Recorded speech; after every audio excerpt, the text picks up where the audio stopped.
Sahabat semangat, sebuah video viral di media sosial memperlihatkan seorang wanita memarahi seorang pengemudi taksi online di Palembang, Sumatera Selatan. Dalam video itu, tampak wanita yang merupakan penumpang taksi online memarahi sopir taksi online tersebut karena dimintai ongkos. Dalam video berdurasi 1 menit ini, sopir taksi online mencoba menjelaskan kepada wanita itu agar membayar biaya taksi online yang ia pesan. Namun, wanita itu menolak membayar karena mengaku tak mempunyai uang dan yang akan membayar ongkosnya adalah temannya. Diduga teman sang wanita tak ada di lokasi. Ia pun enggan membayar sehingga terjadilah perdebatan. Mengutip dari Tribun, diketahui wanita tersebut adalah bernama Lita Febriani.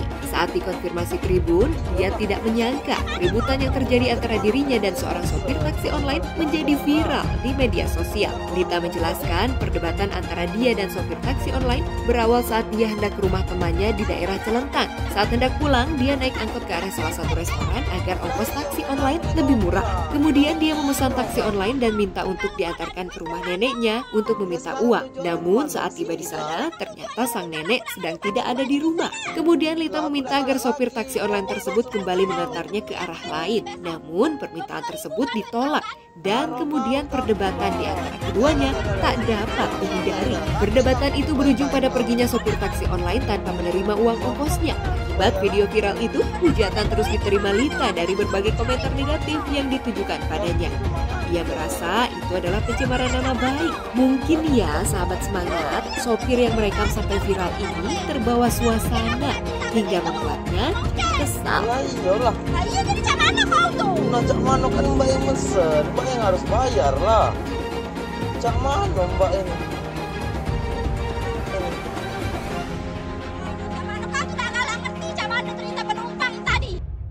Terima kasih pemirsa, Anda masih menyimak Semangat Siang Indonesia. Indonesia harus semangat menghadapi segala hal yang terjadi, terutama yang sedang ramai dibincangkan oleh halayak ya, terutama di media sosial. Tadi kita sudah membahas soal ramainya ibu-ibu berkerudung hijau yang ngamuk-ngamuk di pinggir jalan karena tidak diterima ditilang. Dan tadi kita sudah simak juga ada informasi mengenai seorang wanita yang marah-marah juga nih, mengeluarkan emosinya gara-gara perkara ongkos taksi online. Walaupun sebenarnya sudah diklarifikasi bahwa yang terjadi adalah ini soal TikTok dengan sopir taksinya bahwa yang mau bayar siapa, dan ternyata bulak-balik akhirnya memancing emosi dari sang wanita. Kita masih terhubung pemirsa bersama narasumber kami. Ada Umi Fatma dan juga Mbak Frista, psikolog kita. Mbak Frista, soal berita viral tadi, ini yang namanya panik kerap menjadi faktor ledakan emosi. Nah, gimana bisa demikian sih? Apakah ada respon tubuh yang terjadi? Seperti apa menurut kacamata psikologi?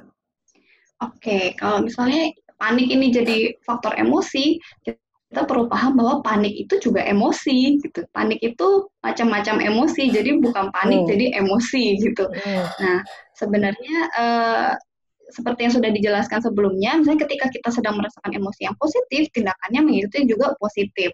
Kalau emosinya negatif, ya tindakannya pula negatif. Nah, karena dia merasa emosinya negatif, yaitu panik, gitu. Jadi kecenderungan perilakunya ya dia kalau manusia tuh punya fight or flight gitu, jadi mekanisme pertahanan dirinya fight or flight. Jadi ketika panik,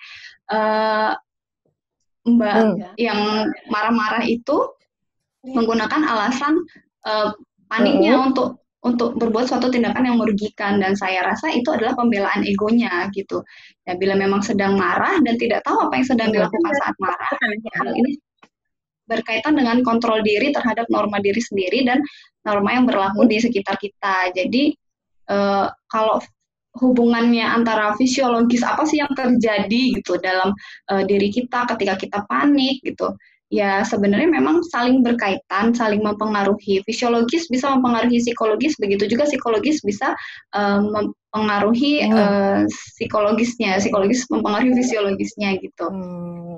Ketika fight or flight ini mbaknya mungkin melakukan yang fight itu, jadi dia memilih untuk melawan gitu.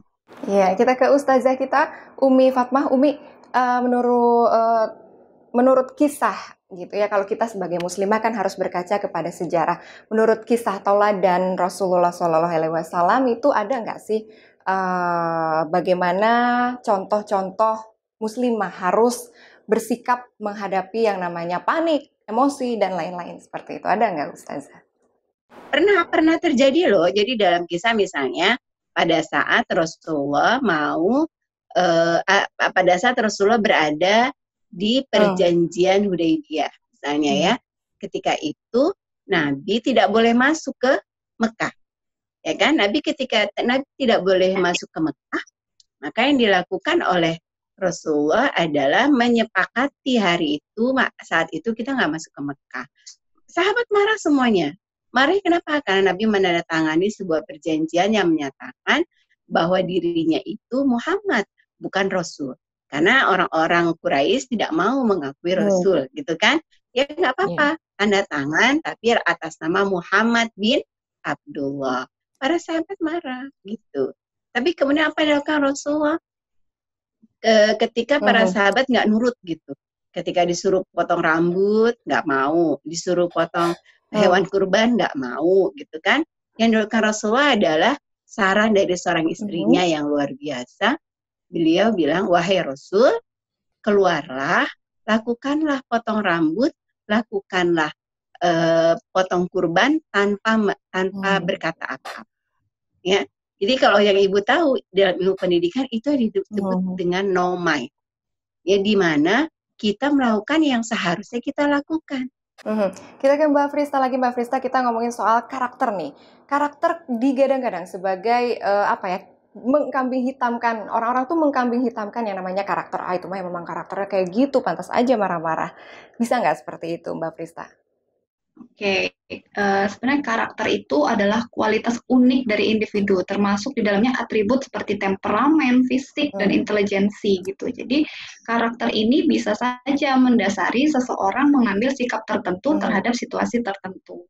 Nah, untuk memastikan apakah karena karakter dia makanya sikapnya jadi buruk, itu perlu pemeriksaan lebih lanjut, karena bisa aja karakternya memang secara konsisten dia orangnya tenang, tapi untuk case-case tertentu yang memang itu hal yang mengancam, jadi dia memang jadi nggak tenang lagi gitu, bisa seperti itu.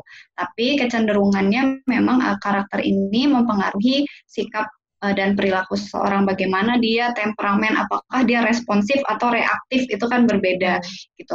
Apakah dia secara intelijensi, dia mampukah dia menganalisis, oh ini sebenarnya salah saya gitu. Secara analisis nih kalau diruntutkan, ya emang salah saya, kenapa jadi saya yang marah-marah gitu. Jadi problem solvingnya juga optimal gitu. Tapi kalau misalnya secara karakter dan intelijensi juga dia memang kurang mampu untuk menganalisis situasi, ya akhirnya problem solvingnya pun nggak optimal gitu. Jadi kita kalau bisa aja gitu, kecenderungan itu ada, tapi kita perlu melihat berbagai faktor yang mempengaruhi di belakangnya, situasinya itu seperti apa gitu.